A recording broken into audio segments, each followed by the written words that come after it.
J'ai la joie de vous présenter aujourd'hui un de mes derniers ouvrages, La théologie sacramentaire byzantine, les sacrements chez Nicolas Cabasilas et Siméon de Thessalonique, une étude qui à l'origine fut ma thèse d'habilitation à l'Université de Lorraine. Pourquoi ce sujet? Tout simplement parce que la présentation que font Saint Nicolas Cabasilas, qui a vécu au XIVe siècle, et Saint Siméon de Thessalonique, qui fut le dernier archevêque de la deuxième capitale de l'Empire byzantin avant sa prise par les Ottomans en 1429, présente une synthèse de la pensée de la théologie byzantine sur les sacrements de l'Église. Ils eurent tous les deux une grande postérité dans la pensée chrétienne, tant en Orient qu'en Occident. En Occident, tout d'abord, parce que les œuvres de Nicolas Cabasilas furent découvertes au XVIIe siècle par un patrologue, un jésuite français, Fronton du Duc, qui les a éditées, et par ce biais, elles furent connues d'un grand prédicateur français,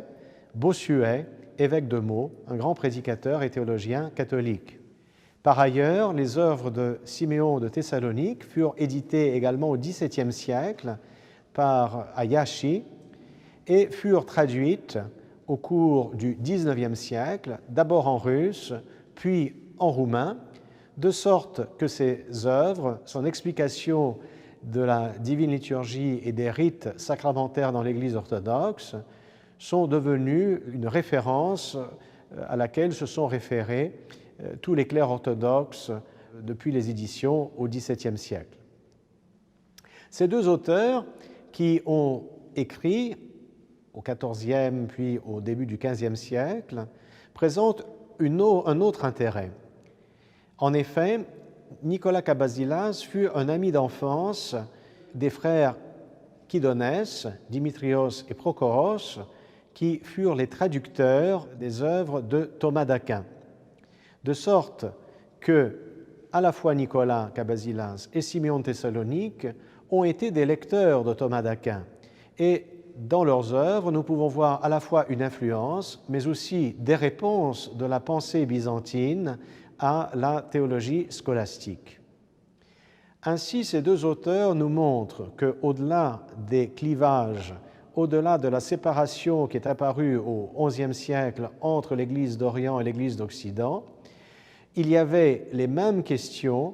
et parfois des réponses similaires qui furent données en Orient et en Occident. Par exemple, sur la relation des sacrements avec le mystère du salut,